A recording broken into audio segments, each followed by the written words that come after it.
Hello बच्चों, अलंकार के इस भाग में हम अर्थालंकार में उपमा, रूपक और उत्प्रेक्षा के कुछ उदाहरण देखेंगे।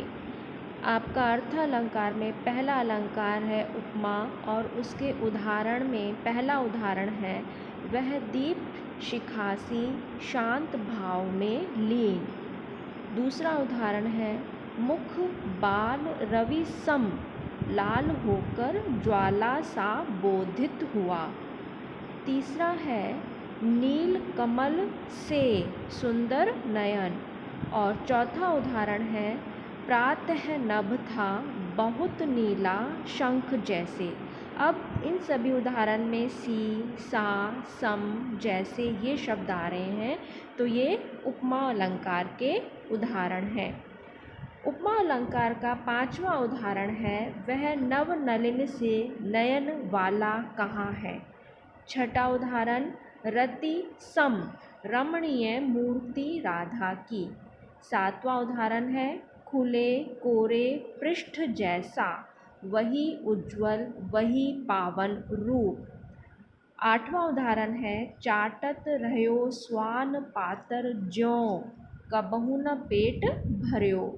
तो इन उदाहरणों में भी से, सम, जैसा, ज्यों शब्द आए हैं, तो यहाँ पर भी उपमा अलंकार है।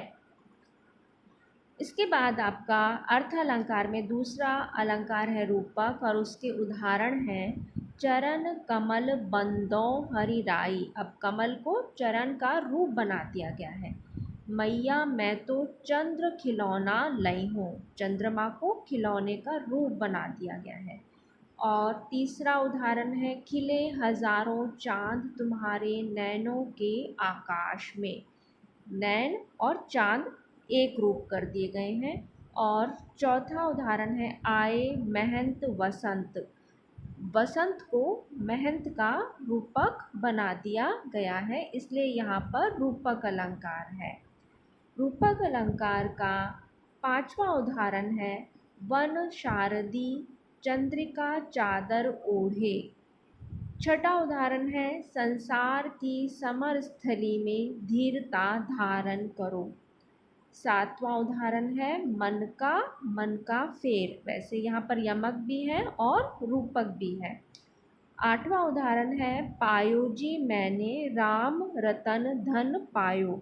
तो रूपक अलंकार में एक वस्तु या व्यक्ति को दूसरे व्यक्ति या वस्तु का रूप बना दिया जाता है और उसमें वाचक शब्द का लोप होता है, वाचक शब्द नहीं होते हैं। आपका तीसरा अर्थालंकार है उत्प्रेक्षा अलंकार और उसके उदाहरण हैं पहला उदाहरण है चेहरा है मानो झील में हंसता हुआ कमल। दूसरा उदाहरण है उस काल माने क्रोध के तनु कांपने उसका लगा मानो हवा के जोर से सोता हुआ सागर जगा।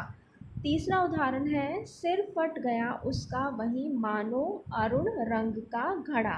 अब उत्प्रेक्षा अलंकार में हम कल्पना करके मान करके हम जब कोई उसका तुलना कर रहे होते हैं, उसकी तुलना कर रहे होते हैं, तो वहाँ पर उत्प्रेक्षा अलंकार होता है। तो इन सभी उदाहरणों में मानो मनु शब्द आए हैं, इसलिए यहाँ पर उत्प्रेक्षा अलंकार है। इसका अगला उदाहरण है मनु दृगफार अनेक जन्म निरखत ब्रज शोभा। मनु मतलब मानो।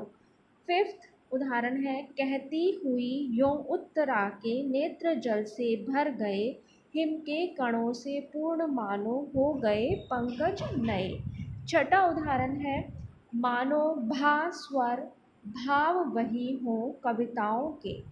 सातवां उदाहरण है लंबा होता ताड़ का वृक्ष मानो छूने चला अंबर तल को।